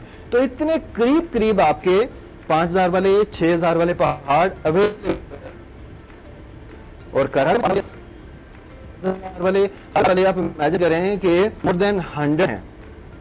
अगर मैं यहाँ पे आप लोगों को पूरे पाकिस्तान का पोटेंशियल बताऊं कि हमारे यहाँ माउंटेनियरिंग का पोटेंशियल कितना है, तो पूरी दुनिया में 8 मुल्कों में बड़े पहाड़ हैं जिनको हम 7000 मीटर वाले पहाड़ कहते हैं। तो उसमें 40% जो पहाड़ हैं वो पाकिस्तान में हैं। आप इमेजिन करें कि कितना बड़ा रिसोर्स हमारे पास है, कितना बड़ा विल्डरनेस हमारे पास है, और यही वजह है कि जो दुनिया है वो अट्रैक्ट होती है और पाकिस्तान आती है अपने ड्रीम्स को पूरा करने के लिए। इसमें रॉक क्लाइंबर आते हैं, इसमें माउंटेनियरिंग एक्सपीडिशन आते हैं, इसमें लोग ट्रैक करने आते हैं। तो we have rich wilderness and beautiful, really आप कह सकते हैं कि मोस्ट इंस्पायरिंग विल्डरनेस है अगर आप पूरी दुनिया से कंपेयर करें तो। That's very informative and exciting at the same time. आपने रिसेंटली सर्दियों में देओसाई को एक्सप्लोर किया है। अब वैसे तो सर्दियों के अंदर वहाँ पर एक्सपीडिशंस बड़े लिमिटेड से होते हैं या बंद होते हैं? एग्जैक्टली मैंने बताया था मुझे थोड़े से चैलेंजिंग काम पसंद हैं। देओसाई 6 महीने बंद रहता है और 6 महीने ओपन होता है। उन 6 महीनों में आप जीप के जरिए भी जा सकते हैं, आप हाइक करके भी जा सकते हैं, लेकिन 6 महीने देओसाई अब नवंबर दिसंबर से देओसाई बंद हो जाता है और टिल मई बंद रहता है, क्योंकि बर्फ इतनी ज्यादा पड़ जाती है कि जीप नहीं चलती और लोग हाइक करके नहीं जाते। तो हमने जब बहुत ज्यादा बर्फ पड़ गई थी तो इसको हमने ट्रैवर्स किया। हाँ, चंद फॉरेनर टीम्स हैं कि जो कि स्की के जरिए इसको ट्रैवर्स करती हैं। कुछ इटालियन टीम आती हैं, कुछ पोलिश टीम आई हैं। जब मैंने लास्ट ईयर क्रॉस किया तो मेरे से पहले पोलिश 2 लड़कियों ने स्की के जरिए क्रॉस किया था, लेकिन हमने हाइक के जरिए क्रॉस किया और ये 5 दिनों का हाइकिंग जर्नी था कि हमने चेलम से स्टार्ट किया और सदपारा पहुंचे। इसमें 95 किलोमीटर हमने हाइक की और मैंने देओसाई की वो विल्डरनेस जो है कैप्चर की कि आप कह सकते हैं कि ये it was just like South Pole और नॉर्थ पोल, जो आपको दूर दूर तक टोटल इसकी जो विल्डरनेस थी वो वाइट थी। इसकी जो प्रिपरेशन है उसके लिए भी हमने स्पेशल प्रिपरेशन की, क्योंकि जब आप इस तरह के ट्रैवर्स करते हैं, क्रॉस कंट्री इसको बोला जाता है, तो फिर आपको स्लेज चाहिए होती है। तो स्लेज हमने इंपोर्ट की, स्नो चाहिए होती है, जूते के नीचे लगते हैं। वो एक बड़ा सा सोल होता है जो कि जूते के नीचे लग जाता है और आपको बर्फ के अंदर नहीं जाने देता। तो ये ऐसी चीजें होती हैं जिसकी वजह से आप अपने जर्नी को एंजॉय करते हैं और एक प्रॉपर अवेयरनेस भी आप दे रहे होते हैं कि if you have these things, या अगर आपने करना है तो आप ये चीजें मैनेज करें, देन आप अपने इसको एंजॉय करें एडवेंचर। ठीक हो गया। और विंटर में क्रॉस करने के बाद मैंने फिर प्लान किया कि देओसाई के तमाम जो ट्रैक्स हैं, तमाम रास्ते हैं, उसको हम समर में भी क्रॉस करेंगे और लोगों को दिखाएंगे। ठीक हो गया, ठीक हो गया। Thank you very much Khalid साहब, बहुत शुक्रिया and I wish you very best of luck कि आगे आप जो भी अपने जर्नीज पे जा रहे हैं बखैरियत आप उसको पूरा करें और अपने जो आपने बड़ा अच्छा प्लेटफॉर्म बनाया हुआ है उस पर आप लोगों को और मजीद इस हवाले से बताएं। हम ब्रेक लेंगे, ब्रेक के बाद वापस आएंगे। Welcome back to good morning public ji. Break के बाद वापस आ चुके हैं। अब एक इम्पॉर्टेंट टॉपिक है जिस पे हमने बात करनी है, लेकिन इस टॉपिक पे जाने से पहले आपको पता है हमारे किचन के अंदर कुछ ना कुछ अच्छी मज़ेदार चीज़ बन रही होती है। इस वक्त हमारे साथ अब्दुल गफूर शेफ़ मौजूद हैं।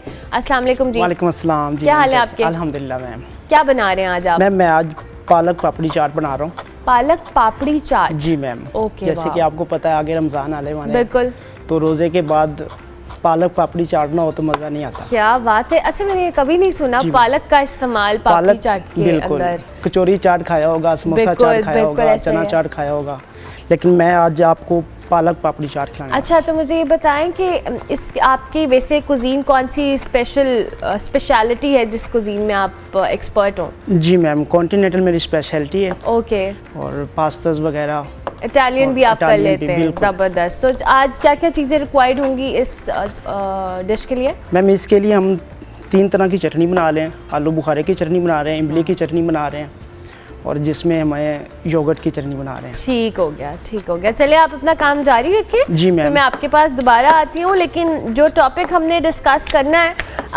हम एजुकेशन सिस्टम के हवाले से जी हमेशा बात करते हैं, कोशिश होती है, लेकिन बहुत सारे ऐसे फैक्टर्स और एलिमेंट्स अपनी जगह पे मौजूद हैं जिनको इम्प्रूव करना है, बेहतर करना है। लेकिन आज भी, आजकल के दौर में भी जब मैं इस वक्त बैठ के बात कर रही हूँ, तो हम डिग्रीज़, नंबर्स, ग्रेड्स, इस सब में उलझे हुए हैं, और उस उलझन का शिकार हम ना सिर्फ खुद हैं बल्कि हमारे बच्चे, हमारी जनरेशन्स हैं। और अभी हाल ही में इंडिया में जी एक वाक़या पेश आया जिसमें एक बच्ची ने एक यूनिवर्सिटी का एडमिशन टेस्ट क्लियर नहीं किया और उसके बाद उसने एक लेटर लिखा, सुसाइड नोट इनफैक्ट लिखा, कि सॉरी अम्मी पापा, मेरा दाखिला नहीं हो सका या कुछ इस तरह करके, और मुझे माफ़ कर दें, मैं यूनिवर्सिटी में दाखिला नहीं ले सकी, और उसके बाद उसने सुसाइड अटेम्प्ट कर ली। ये एक बहुत बड़ा अलमिया भी है और एक बहुत बड़ा फैक्टर भी है जिसको हम नज़रअंदाज करें कि हमारे बच्चों पर कितना प्रेशर है, हमारा तालीमी निज़ाम जो है वो कितना इस स्ट्रगल का शिकार है कि हमारे बच्चे जो हैं, अगर वो एडमिशन या नंबर्स या मार्क्स नहीं ले पाते, और ये इंडिया में नहीं, पाकिस्तान के अंदर भी जब भी रिज़ल्ट्स आते हैं, कुछ भी होता है तो इस तरह का एक दो वाक़यात, कोई कोशिश करता है, कोई कर लेता है, क्यों हो रहा है ऐसा? हमें अपने सिस्टम को कैसे बेहतर करना है? और अगर ये नंबर, मार्क्स और डिग्रीज़ की दौड़ से हम ना निकले तो ये प्रेशर बच्चों की जो साइकोलॉजिकल चीज़ें हैं उस पर किस हद तक असरअंदाज हो सकता है? डॉक्टर मोहम्मद रिजवान सफदर हमारे साथ मौजूद है, हमारे तालीम में। Thank you very much doctor साहब, बहुत शुक्रिया। ये इंडिया का मैंने जिक्र किया वाक़े का, लेकिन पाकिस्तान में भी ऐसे वाक़यात हुए हैं माजी के अंदर, हमने देखे हैं। ना सिर्फ पाकिस्तान में बल्कि साउथ एशिया जो है वो स्टूडेंट सुसाइड में फोकल पॉइंट है। बिल्कुल। अब मुझे थोड़े से फैक्टर्स बताइएगा कि ये प्रेशर क्या बच्चों का खुद साख्ता लिया हुआ है या हमने ही उनको दिया?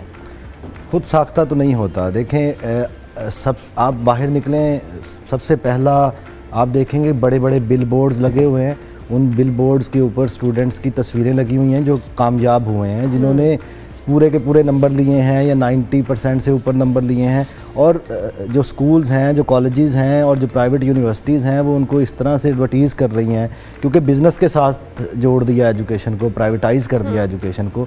और वो बिल बोर्ड देख के, वो तस्वीरें देख के पेरेंट्स के ऊपर भी प्रेशर आता है, वो बिल बोर्ड्स, वो तस्वीरें देख के कामयाब स्टूडेंट्स के ऊपर भी प्रेशर आता है कि उन्होंने भी यहाँ तक पहुँचना है। और हमारे बच्चे जो हैं वो अपने पेरेंट्स का ख्वाब जीने की कोशिश करते हैं। पेरेंट्स उनको इस तरह से प्रेशराइज़ कर देते हैं कि एजुकेशन सिस्टम ही इस तरह से डिज़ाइंड है कि जी आपने ग्रेड्स लेने हैं, आपने ग्रेड्स लेके आगे बढ़ना है, और पेरेंट्स भी उसी दौड़ में लगे हुए हैं। और इसके पीछे जो है वो पूरा जो न्यू लिबरल एजुकेशनल सिस्टम है, जिस सिस्टम ने जकड़ लिया है लोगों को इसके अंदर कि आप ग्रेड्स लेंगे, ग्रेड्स लेके जाके आप आगे अच्छी नौकरी मिलेगी, अगर अच्छे ग्रेड्स नहीं होंगे तो आपको नाकाम कंसीडर किया जाएगा। तो जो हमने कामयाबी है या हमने जो नॉलेज है, एजुकेशन का पूरा सिस्टम है, उसको नंबरों के साथ जोड़ दिया, बल्कि उसको लर्निंग के साथ, उसको नॉलेज के साथ नहीं जोड़ा। तो हम नंबर नहीं आ रहे तो हम कह रहे हैं तुम नालायक हो, बल्कि हमारे एजुकेशन सिस्टम में यहाँ पे इवन पाकिस्तान में तो ये होता है बहुत, जो कि गलत है कि स्कूल्स में बच्चों को इस तरह सेक्शंस में जो है वो डिवाइड कर दिया जाता है कि ये बहुत अच्छे पढ़ने वाले बच्चे हैं, ये मीडियोकर्स हैं, और ये बच्चे वो हैं जो अच्छे पढ़ने वाले नहीं हैं। और उस वक्त बच्चों में एक सेंस ऑफ एलियनेशन पैदा होती है, उस वक्त बच्चे जो है वो सेंस ऑफ इन्फीरियॉरिटी अपने अंदर डेवलप करते हैं। ख़ास तौर पे वो बच्चे जिनको आपने इसलिए अलग कर दिया कि वो आपके जो स्टैंडर्ड्स थे उसके मुताबिक पढ़ने में अच्छे नहीं थे, और उन बच्चों को आपने, तो वो जो बच्चे जो आपने बहुत अच्छे ग्रेड किए, जिनको आपने, वो तो कहीं ना कहीं ज़िंदगी में फिर भी कुछ शायद कर लें आगे बढ़ के इस सिस्टम के अंदर रहते हुए, लेकिन जिनको आपने यहाँ पे बिठा दिया कि आप कुछ नहीं कर सकते, वो तो उनका तो सेल्फ एस्टीम इतना जो है वो डैमेज हो जाता है कि वो कुछ नहीं। अच्छा डॉक्टर साहब, अब मसला ये, चलिए ये तो आप स्कूल्स कॉलेजेस की बात करें, हमारे घरों में ये प्रैक्टिस है कि तुम्हारे फलाने भाई ने इतने नंबर लिए थे, तुम पे भी उतना ही प्रेशर है, वो डॉक्टर बनना था तो तुमने भी इंजीनियर बनना है या तुमने भी डॉक्टर बनना है। देखिए, पेरेंट्स के ऊपर वो प्रेशर जो है ना वो एक्सर्ट किया है इकोनॉमिक सिस्टम ने, क्योंकि पेरेंट्स के लिए क्या होता है कि हमारे बच्चे पढ़ें, पढ़ के कोई अच्छी नौकरी करें, ठीक है, वो इकोनॉमिक सिस्टम ने पेरेंट्स के ऊपर एक्सर्ट किया। अच्छा, वो पीयर प्रेशर भी है कि खाला का बेटा इतना पढ़ गया है, फुफ्फो का बेटे ने MBBS कर लिया है, वो ये कज़न ने इतने नंबर ले लिए, वो सारा प्रेशर जो है वो एक्सर्ट होता है पेरेंट्स के ऊपर। पेरेंट्स आगे वो प्रेशर ट्रांसफ़र कर देते हैं बच्चों के ऊपर। तो वो बच्चे फिर आप देखें सिलेबस, इसमें लैंग्वेज का बहुत फैक्टर है। मतलब हमारी ज़ुबान, हमारी जो मादरी ज़ुबान है उसमें हमें पढ़ाया नहीं जाता। मादरी ज़ुबान हम उसको बोलने मैं हमेशा कहती हूँ हमारे बच्चों को इतना सुशी वाला हाल करते हैं कि घर में पंजाबी बोल रहे हैं पेरेंट्स, आपस में उर्दू में बात करने की कोशिश कर रहे हैं, जब आप स्कूल में जा रहे हैं तो वहाँ पे आपको अंग्रेज़ी पढ़ा रहे हैं और फिर अंग्रेज़ी के साथ समर कैंप्स में को आपको फ्रेंच या जर्मन भी पढ़ा रहे हैं। बिल्कुल। मतलब क्या हाल बच्चे की लैंग्वेज पे होने कि वो एक ज़बान पे भी कमांड हासिल नहीं कर देखिए, यूनाइटेड नेशंस की स्टडीज़ कहती हैं कि बच्चा जब स्कूल जाता है वो 5500 वर्ड्स सीख के जाता है अपने आसपास से, अपने पीयर ग्रुप से, पेरेंट्स से, दादा दादी से। अच्छा, वो हमारा अब अगर पंजाब की बात करें या दूसरे जो सूबे हैं उनकी बात करें, तो बच्चा जा रहा है अपनी रीजनल लैंग्वेज सीख के, पंजाबी बच्चा पंजाबी सीख के जा रहा है ना। वो स्कूल जाता है उर्दू, एलियन ज़ुबान उसके लिए, वो स्कूल जाता है अंग्रेज़ी, एलियन ज़ुबान उसके लिए, शाम को उसने फिर अरबी भी पढ़नी है। तो 4 ज़ुबानें आप 5 साल के बच्चे के ऊपर इम्पोज कर देते हैं। मल्टी लैंग्वेजेस सीखना ज़्यादा वो अच्छी बात है, लेकिन दुनिया ये कहती है कि प्राइमरी तक ख़ास तौर पे बच्चों को आप उनकी मदर लैंग्वेज में पढ़ाएं और वो फिर ज़्यादा क्रिएटिव होंगे। और वो जो लैंग्वेज का बैरियर है, ये ना सिर्फ स्कूल, यूनिवर्सिटी में, कॉलेज में, ये वहाँ तक चलता है। और बहुत बड़ा फैक्टर है ये कि लोगों को समझ नहीं आती वो पढ़ क्या रहे हैं, रट्टा लगा के ग्रेड्स लेने की कोशिश कर रहे हैं, और जो रट्टा नहीं लगा पा रहे हैं वो फ्रस्ट्रेट हो रहे हैं, एलियनेट हो रहे हैं, और वो पीयर प्रेशर इतना है कि आपने बात की सुसाइड रिपोर्टेड इतना है। अब ये इतना स्टिग्मेटाइज्ड टॉपिक है कि ये लोग रिपोर्ट भी नहीं करते कि वो क्या बताएंगे उनके बच्चे ने सुसाइड अटेम्प्ट कर लिया। हाँ, बिल्कुल ऐसा ही है। और बहुत सारे कितने केस होंगे जो रिपोर्ट ही नहीं होते, तो ये बहुत सीरियस इशू है। अच्छा डॉक्टर साहब, अब मसला ये है कि हमारे ये सिस्टम जिसकी आप बात कर रहे हैं और जिसमें जो हम चीज़ें डिस्कस करेंगे आप और मैं तो कर रहे हैं, क्या सिस्टम के अंदर लोग जो मौजूद हैं उन्हें इस बात का अदराक है कि हम अपने बच्चों के साथ किस हद तक उनको कर रहे हैं? क्योंकि दुनिया भर में आप ये प्रैक्टिस तो चलें, आप साउथ एशियन रीजन की बात कर रहे हैं, स्किल बेस्ड एजुकेशन हो, बच्चों को स्किल्स सिखाना हो, ग्रेड्स, नंबर, ये सारी चीज़ें कहीं अब बहुत पीछे रह गई हैं। मैं बहुत सारे ऐसे अपने क्लास फेलोज को जानती हूँ जो शायद इतने पढ़ने में अच्छे नहीं थे, but they are doing really well in their life. माशाल्लाह माशाल्लाह वो इतना एक्सेल कर रहे हैं। और स्टिल हमने अभी तक बच्चों को ग्रेड्स और इन नंबर्स की दौड़ में डाल के और दुनिया से हम पीछे रख रहे हैं कहीं ना कहीं। क्या सिस्टम में रहने वाले लोगों को अदराक है इस बात का? देखें, सिस्टम में रहने वाले लोगों को अगर रियलाइजेशन है भी तो वो उससे इसलिए फ़र्क नहीं पड़ता कि वो जो एग्जिस्टिंग सिस्टम है वो उसके बेनिफिशरी हैं जिन्होंने ये सिस्टम डिज़ाइन किया हुआ है। तो जो सिस्टम का बेनिफिशरी होता है वो कभी भी उसको बदलने की बात नहीं करता। आप देखें, जिस क्लास ने सिस्टम को डिज़ाइन किया है वो क्लास चाहेगी कि इसको बदल के आप ये कहें कि आप स्कूल कॉलेज में रीजनल लैंग्वेज भी पढ़ाएँ, आप पंजाबी बच्चों को उनकी मादरी ज़ुबान भी पढ़ाएँ, वो ये बात नहीं करेंगे। वो चूँकि उनके बच्चे ऑक्सफोर्ड कैम्ब्रिज में पढ़ते हैं तो वो उस सिस्टम के बेनिफिशरी हैं, तो वो उसी सिस्टम को लेके आगे चलेंगे। और इसके अंदर हमें जस्टिफिकेशन ये दी जाती है कि हमने दुनिया के साथ चलना है। भाई, जिन मुल्कों ने तरक्की की है, क्या उन्होंने अपनी रस्म रवायात, उन्होंने अपनी लैंग्वेज छोड़ के तरक्की की है? तो और क्या मतलब नंबर इस बात को सिर्फ नंबर इस बात को डिसाइड करते हैं कि कौन कितना इंटेलिजेंट है और किसने कितना आगे जाना है? आप बल्कि देखें, जो बैक बेंचर्स होते हैं ना, या जो मीडियोकर्स होते हैं, जो आपने कहा, वो ज़्यादा पैसे कमाते हैं, वो ज़्यादा आगे निकल जाते हैं। आई रिमेंबर में मतलब जब हम पढ़ रहे थे और जब हमने इंटर्नशिप्स का स्टार्ट किया तो मेरी एक दोस्त, she was in medical college, और जब उसकी हाउस जॉब शुरू हुई तो she was earning very minimal, और एट दैट टाइम मैं इंटर्नशिप पे उससे आई वाज अर्निंग वेल, और शी वाज सो सरप्राइज्ड कि मैंने 5-6 साल इतनी मेहनत की है और मैं इतना पढ़ के मेरा हाल बुरा हो गया है, और तुमने ये मीडिया स्टडीज़ पढ़ा है and you are earning well माशाल्लाह। सो या दैट्स हाउ इट इज़। मतलब मेरा ख्याल इसमें ये रियलाइज़ करने की ज़रूरत है पेरेंट्स को कि भाई हर बच्चे की जो एबिलिटी है, जो कैपेसिटी है, वो डिफरेंट है। हमने एक ही सांचे में से निकाल के सबको डॉक्टर इंजीनियर्स नहीं बना सकते। और ये फिर वो ऐसे शोबे, अब दुनिया में जो divide work division of labour है वो भी डिफरेंट होती जा रही है, स्पेशलाइजेशंस भी डिफरेंट आती जा रही हैं।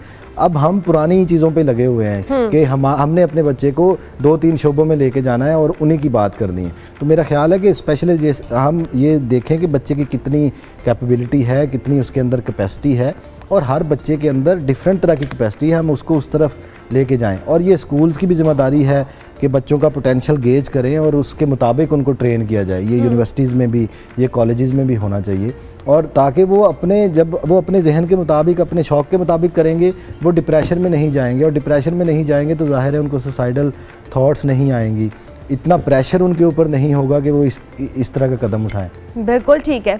अच्छा, समटाइम्स डॉक्टर साहब हमारे यहाँ अब ये जैसे कहा कि सुसाइडल प्रेशर्स या सोसाइटी बैरियर्स हैं, लेकिन बच्चों के अंदर इटसेल्फ भी बड़ी अब एक चीज़ आ गई है कि हमारे पास अभी तक मुझे लगता है कि लोगों को लगता है कि 3-4 ऐसी फील्ड्स हैं जो ही ऑप्ट करने वाली हैं, उसके अलावा कोई ऑप्शंस नहीं है।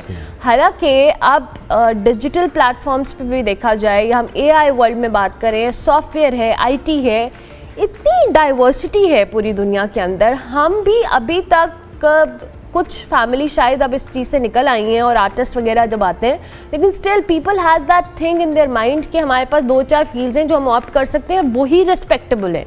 आपने तो फील्ड्स के अलावा देखें, दुनिया एंटरप्रेन्योर की तरफ जा रही है। जिन मुल्कों ने तरक्की की है वहाँ के लोग छोटे छोटे बिजनेसेस स्टार्ट करते हैं। यहाँ पे हमारे बच्चे को ये सिखाया जाता है कि सरकारी नौकरी चाहिए, तो वो सरकारी नौकरी की दौड़ में कि आपने 17 ग्रेड कैसे सिक्योर करना है, या आपने सिविल सर्विसेज की नौकरी कैसे सिक्योर करनी है, उसके अंदर हमने बच्चे को बहुत प्रेशराइज़ कर दिया। हम बच्चों को थोड़ी सी लिबर्टी दें कि वो बिज़नेस भी कर सकते हैं, वो आर्टिस्ट भी बन सकते हैं, वो पेंटर भी बन सकते हैं, तो बहुत पोटेंशियल है, और उसमें बहुत पोटेंशियल है इकोनॉमिकली भी और अदरवाइज भी। तो ये मेरा ख्याल प्राइवेटाइज जो हुई है एजुकेशन, उसने बहुत काम ख़राब किया, क्योंकि आपने पैसा जोड़ दिया ना एजुकेशन के साथ, तो उन्होंने बिल बोर्ड लगा दिए कि आए हम आपको 1 महीने में ये करवा देते हैं, 2 महीने और में माजरत के साथ डॉक्टर साहब, अब जो हमारे यहाँ डॉक्टर्स बनने का क्राइटेरिया है, डेंटिस्ट बनने का क्राइटेरिया इज़ लाइक आप प्राइवेट कॉलेजेस में जा रहे हैं, आप मिलियंस में पे कर रहे हैं, और आप डेंटिस्ट और डॉक्टर्स देख रहे हैं, और उसके बाद जो हॉस्पिटल्स में हाल है वो भी हम सबके सामने है। अनफॉर्चुनेटली ये बड़ा एक सेंसिटिव टॉपिक है जिस पे मैं बात कर रही हूँ, बट स्टिल इट इज़। और आप खुद भी देखते होंगे कि जो डॉक्टर्स, इंजीनियर्स, इन सब बनने का क्राइटेरिया है वो इतना अब डिफरेंट हो गया। पहले तो शायद जो किंग एडवर्ड या फातिमा जिन्ना मेडिकल यूनिवर्सिटी में मेरिट पे जाते थे, मेरिट पे एडमिशन मिलना इतना मुश्किल हुआ करता था, और अब इतनी भर के लॉट्स जो है वो डॉक्टर्स की निकल रही हैं। ये भी तो एक बड़ा फ्रॉड। देखें, जो रिसेंट स्टैटिस्टिक्स हैं वो इसके हवाले से अजीबोगरीब हैं। पाकिस्तान में हर 1000 बंदे के लिए एक डॉक्टर है, जो हमें अदाद व शुमार बताते हैं, लेकिन डॉक्टर्स को नौकरियां मिलनी नहीं। डॉक्टर्स जो है वो एक नौकरी के लिए हज़ारों डॉक्टर्स की एप्लीकेशंस आती हैं सरकारी नौकरी के लिए। आपको पता नहीं इस बात का अंदाज़ा है कि नहीं है। तो उधर भी फ्रस्ट्रेशन चल रही है, क्योंकि आपने सबको उधर लगा दिया है, मतलब कोई रैशनलाइजेशन है ही नहीं। ये ऐसे ना कि एक साल एक चीज़ बहुत बिक गई है तो अगले साल हर बंदा वही उगा रहा है। तो आपने प्रोफेशन के साथ भी यही किया, ठीक है, अब उसमें बहुत कैपेसिटी है, लेकिन अब उसमें इतनी नौकरियां नहीं आ रही, तो लोगों को किसी और तरफ। एक दौर था जब लोग बहुत MBA करते थे, बिल्कुल, अब तो वो नहीं रहा ना। तो अब वक्त के साथ साथ वक्त के तकाज़े बदल रहे हैं, वक्त के तकाज़ों के साथ साथ हमने भी बदलना है। अब जैसे आपने कहा IT का दौर है, अब हमारे पास IT में सबसे ज़्यादा एप्लीकेशंस आती हैं स्टूडेंट्स की, ठीक है, तो जाहिर है IT में बहुत पोटेंशियल है इस वक्त, लेकिन आइंदा चंद सालों में शायद ये भी नहीं रहेगा, हमें फिर नए एवेन्यूज़ आएंगे और समझ आएंगे। Thank you very much doctor साहब, बहुत शुक्रिया आपके वक्त का जी। हमने कुछ इंपॉर्टेंट टॉपिक था, ज़ाहिर इस पर हम ऑन एंड ऑफ बात करते रहते हैं और भी करेंगे। डॉक्टर हमारे साथ मौजूद थे, डॉक्टर रिजवान सफदर, उन्होंने हमें बताया भी, और इसके साथ साथ शेफ़ किचन में काम कर रहे हैं। लेकिन मुझे ब्रेक लेनी है, ब्रेक के बाद वापस आते हैं। Welcome back to good morning public ji. Break के बाद वापस आ चुके हैं, और मेरी बहुत ना हमेशा की ख्वाहिश है कि मैं अपनी टीम मेंबर्स को किसी दिन अपने स्टूडियो में बुलाऊं और इनको मैं बिठाऊं यहाँ पे और आपसे मुलाकात करवाऊं, और आप सोचें और आपको अंदाज़ा हो कि कितना मुश्किल होता है सब इनके साथ काम करना। लेकिन ठीक है, ये मेरे बारे में भी ऐसा सोच सकते हैं। लेकिन अभी जिस टॉपिक में हम बात करने वाले हैं नाजरीन, ये थोड़ा साइकोलॉजिकल पॉइंट ऑफ व्यू से बहुत डिफरेंट फैक्टर्स इसमें इन्वॉल्व होते हैं, लेकिन हमारे जो आज के डिस्कशन का हिस्सा यही होगा कि समटाइम्स बहुत सारे लोग एक्सप्रेसिव नहीं होते हैं।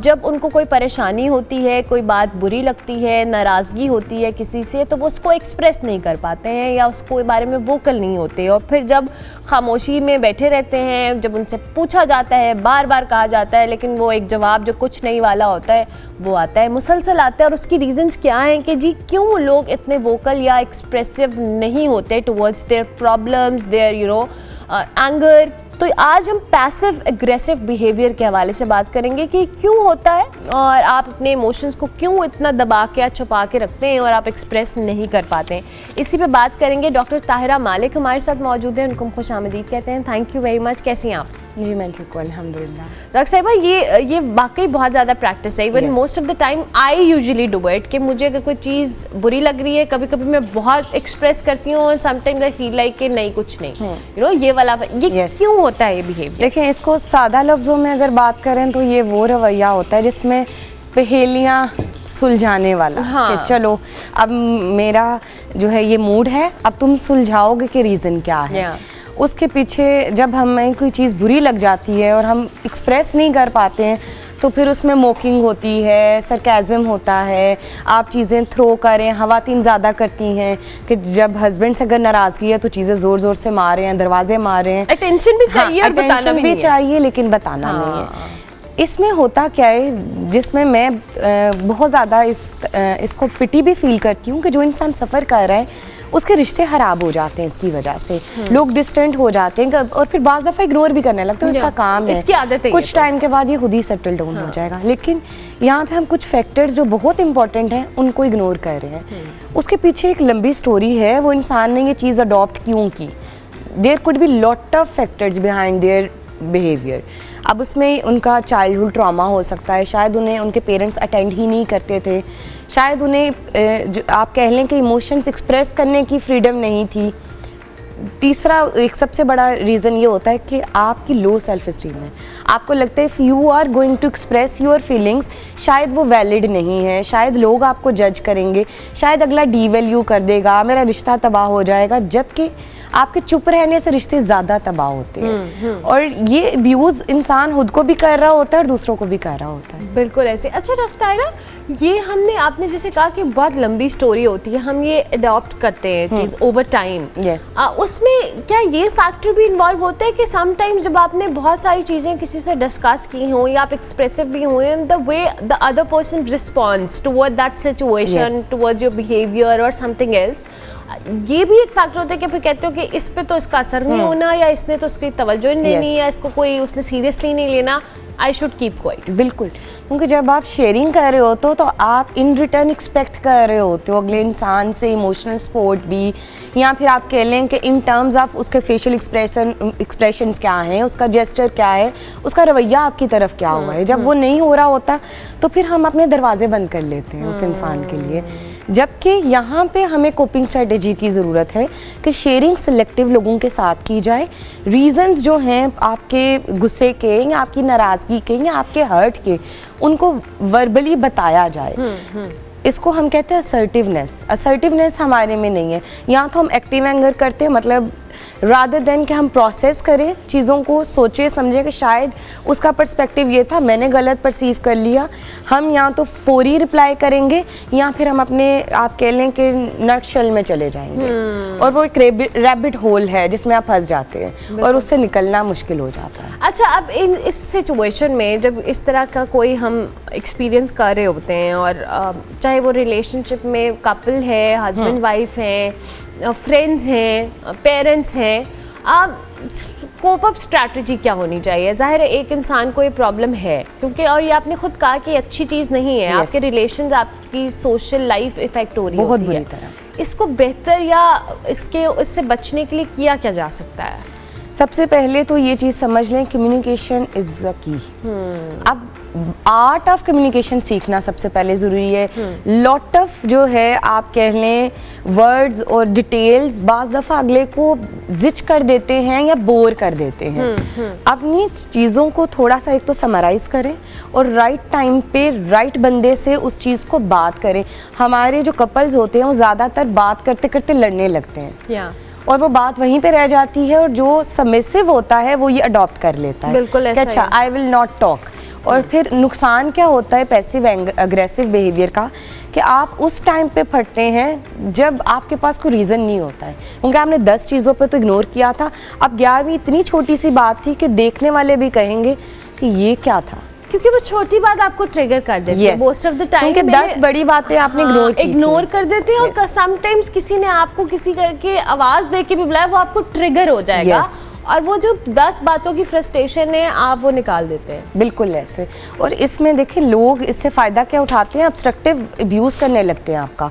उन्हें पता है इसको यहाँ से पिंच करेंगे ये ऐसा करेगा, तो you have to be very clear in your thoughts and behaviour as well, कि राइट टाइम पे राइट बात कर दें, रादर देन कि उसके घिरा बांध के अपने दिल में दिमाग में लेके चलना और फिर इतना बड़ा बर्डन लेके चलना जो आपकी पर्सनालिटी को भी तबाह करेगा, आपके रिश्तों को तबाह करेगा।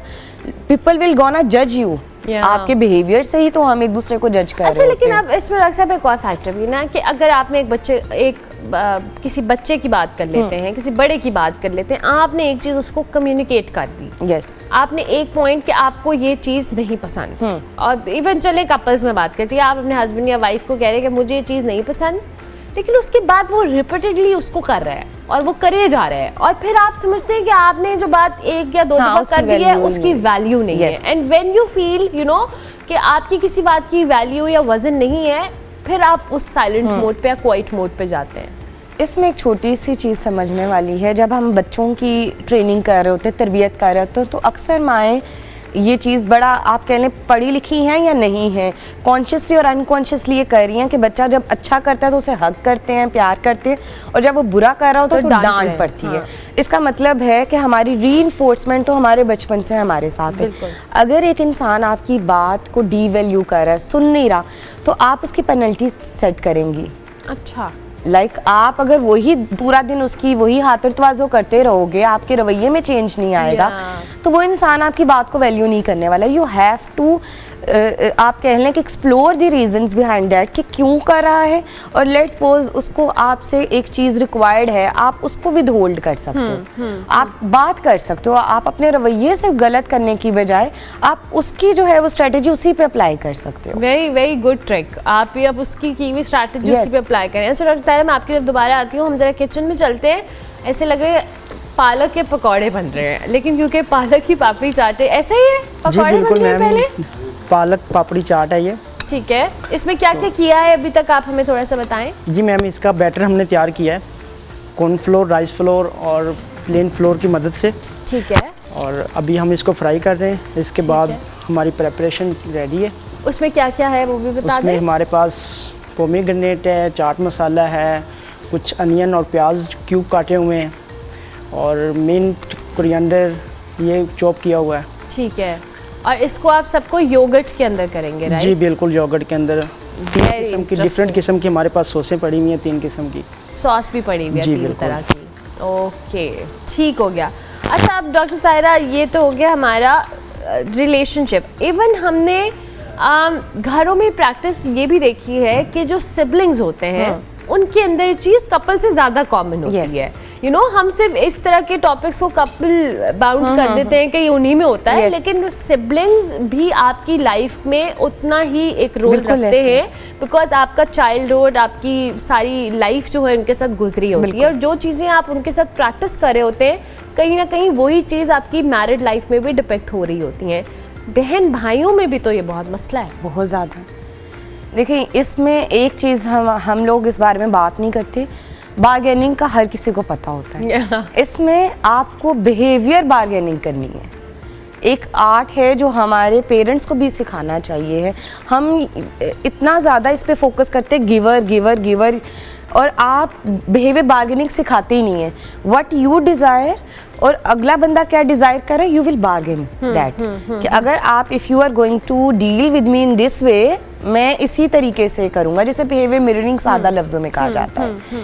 और दूसरी बात ये है कि आपको वर्बली हमारे माशरे में अक्सर ऐसे होता है कि हमें चुप करा दिया जाता है, और वहीं से ये चीज़, ये जो पैसिव अग्रेसिव है, ये वहीं से स्टार्ट होता है। जब आपको लगता है कि मेरे लफ्ज़, मेरे रवैये, मेरे इमोशंस इस वैल्यू के नहीं हैं कि लोग सुने, मुझे शट अप कॉल दे दी जाएगी। तो पहला फर्ज तो ये है कि हम बचपन से ही बच्चों को ये बताएं कि आपके इमोशंस, आपके लव्स अगर वो काइंड हैं, अगर वो ऑथेंटिक हैं, डेफिनेटली सुने जाएंगे। तो ये चीज़ तो हमारी तरबियत का हिस्सा होनी चाहिए।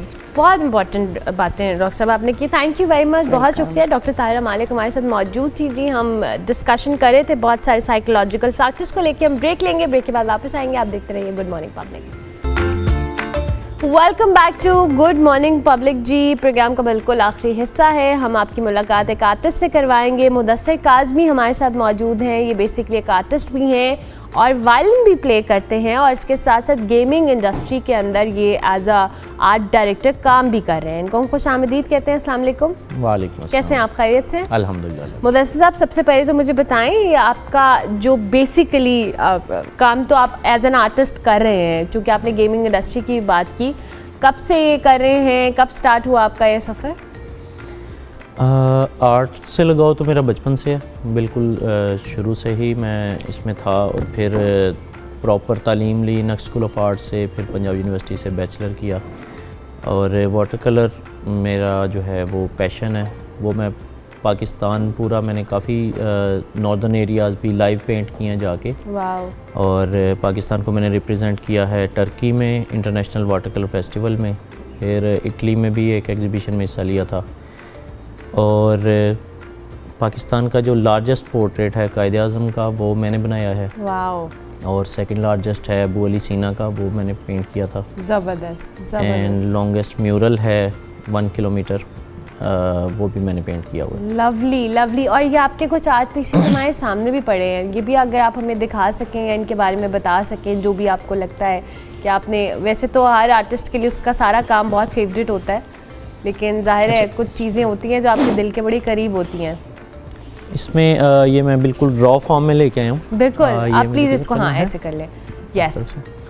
तो ये रावी मैंने बहुत ज़्यादा पेंट किया है जाके ऑन द साइट। अच्छा। तो ये कुछ ये आप उसकी लाइव भी हैं। पेंटिंग करते हैं, जहाँ भी जी। आप जाते हैं वहाँ बैठकर, और ये आपके बिल्कुल रॉ पेजेस है जिन पे कैनवस है जिस पे आपने हाँ जी, ये पेंट भी किया हुआ है। फ्रेम के बगैर बिल्कुल। दैट्स वेरी और इंटरेस्टिंग। इस मिक्स इसमें जो है ये भी रावी है।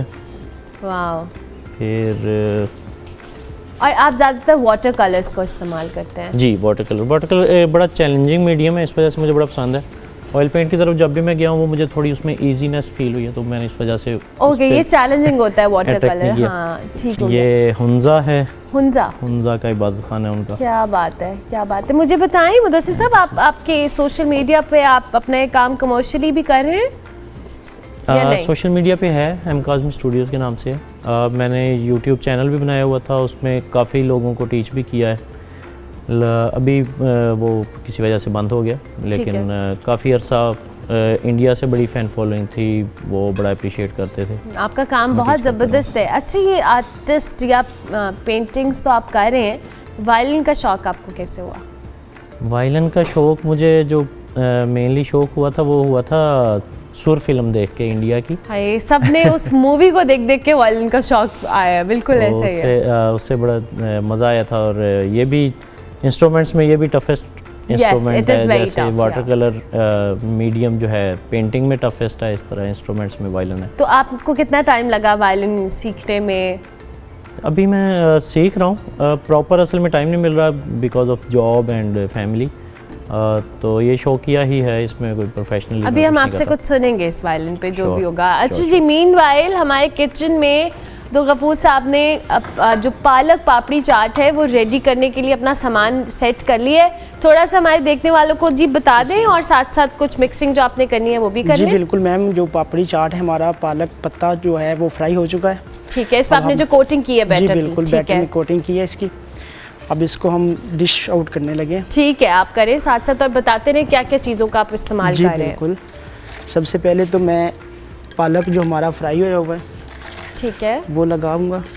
अच्छा, मुझे लग रहा था चाट में पता नहीं आप सारा कुछ मिक्स कर देंगे, लेकिन ये तो आप बड़ी प्रेजेंटेशन उसकी ज़बरदस्त करने वाले हैं। बिल्कुल मैम, बिल्कुल। ओके, इसमें हमारी ये कटिंग की चीज़ें आएंगी। ठीक है।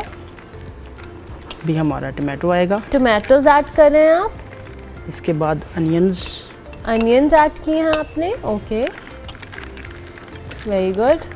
अनियंस के बाद पोमीग्रेनेट का एक चाट के अंदर ना बहुत अच्छा taste फ्लेवर है। आता है। बिल्कुल। हाँ जी बिल्कुल, ये जो लाल अनार होता है ना, जी, इसका बिल्कुल। टेस्ट बहुत अच्छा होता है। I agree. अच्छा, मैंने बहुत सारे वो जो इंडियन चाट होती है, भेलपुरी और ये सारी चीज़ें, उनमें भी मैंने बहुत दफ़ा देखा है, हालांकि मुझे लगता है ऑथेंटिक इंडियन चाट में ये नहीं होता, जी बिल्कुल ऐसे ही है ये ऐड किया जाता है। जी। और इसके अब ऊपर हम इसके ऊपर स्प्रिंगल करेंगे चाट मसाला।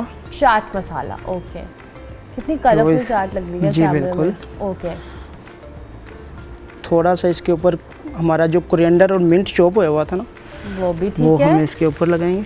Very interesting. अच्छा, आपने ये जो बैटर बनाया था जी, जिसमें हमने बिल्कुल। फ्राई के, इसमें आपने कुछ स्पाइसेस ऐड किए थे पालक जी में? बिल्कुल, उसमें ओके, हमने स्पाइसेस ऐड किया, उसमें हमने गार्लिक पाउडर ऐड किया, उसमें हमने कोरिएंडर पाउडर ऐड किया, ओके, ओके। और रेड चिली पाउडर उसमें ऐड किया हमने। ठीक है। अब आप इस पे क्या करने वाले हैं? अब इस पे हम सॉसेस डालेंगे, जो कि हमारी सॉस रेडी है। ये कौन सी सॉस है जी? ये हमारी योगर्ट सॉस है। योगर्ट सॉस है। ओके, ज़बरदस्त। अच्छा, चूंकि चाट का कॉन्सेप्ट होता है कि दही बहुत ज़्यादा होता है, दही लेकिन ये बिल्कुल, आपने बिल्कुल सॉस मस्त। बहुत मिनिमल जी, सी ऐड बिल्कुल। की है। ओके, क्योंकि इसका जो हमारा चाट बना हुआ है, इसका जो ये देखें क्रंची क्रंच पत्ता है, है हमारा, हाँ, वो वो क्रंच इसका खत्म ना सॉगी हो जाएगा। सॉगी ना हो, इसलिए हम इसमें कम सॉस डालेंगे। Okay, okay, perfect. अब इस पे एक और लेयरिंग कर रहे हैं? जी बिल्कुल, ये देखें हमारा क्रंची पालक जो है, ये जैसे जैसे हम खाएंगे बहुत मज़ा करेगा। ज़बरदस्त, ठीक हो गया।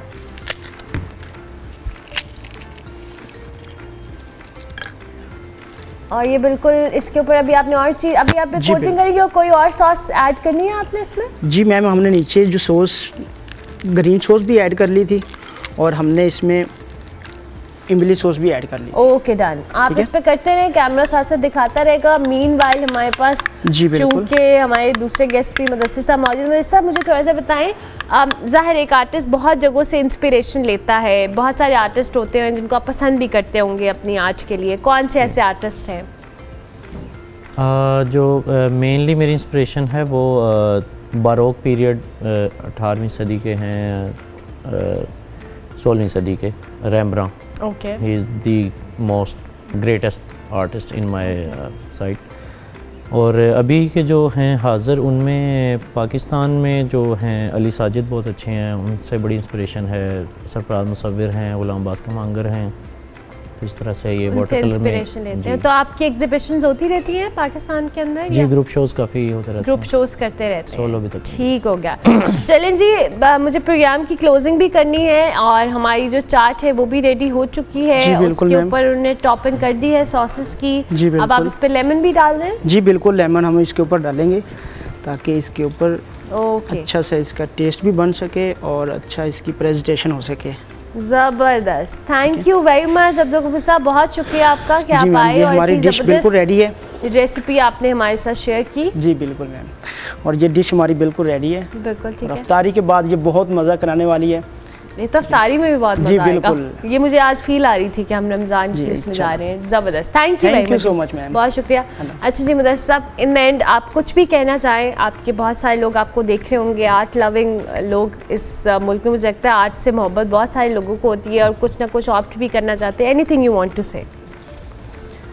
आर्ट रिलेटेड अगर मैं कहूँ तो वालिदैन को कहना चाहूँगा कि अपने बच्चों को इस तरफ से रोके नहीं, क्योंकि मुझे भी फैमिली की तरफ से काफ़ी मुश्किलात का इस लिहाज से सामना रहा था कि वालिदैन जो है ना वो आपको कहते हैं कि इंजीनियर बन जाओ, डॉक्टर बन जाओ, लेकिन आर्टिस्ट की तरफ जाना ही नहीं है। इसमें भी स्कोप बहुत अच्छा है, और ख़ास तौर पे अगर आप इसमें डिजिटल की तरफ चले जाते हैं तो फिर तो बहुत ज़्यादा स्कोप है। बिल्कुल ठीक है। थैंक यू वेरी मच कि आप तशरीफ़ लाए, आपका काम बहुत ज़बरदस्त है। और इन द एंड हम आपके वायलिन से कुछ सुनना ज़रूर चाहेंगे कि आप हमारे लिए कुछ प्ले करें। जी प्रोग्राम का वक्त ख़त्म हो रहा है, मेरी इंशाल्लाह आपसे मुलाकात होगी आप मंडे को, लेकिन कल और परसों आप हमारा बेस्ट ऑफ देख सकेंगे, और इसके साथ साथ सोशल मीडिया हैंडल्स पे आप हमारे फीडबैक भी दे सकते हैं। पब्लिक न्यूज़ का पेज है, गुड मॉर्निंग पब्लिक का पेज है, जाएँ फीडबैक दें, और हमें अच्छा लगता है आपके फीडबैक से। मेरी तरफ से मंडे तक के लिए अल्लाह हाफ़िज़। लेकिन मुदस्सिर साहब, ओवर टू यू। शब बरात के लिहाज से मैं कसीदा बुर्द शरीफ ज़रूर ज़रूर ज़रूर।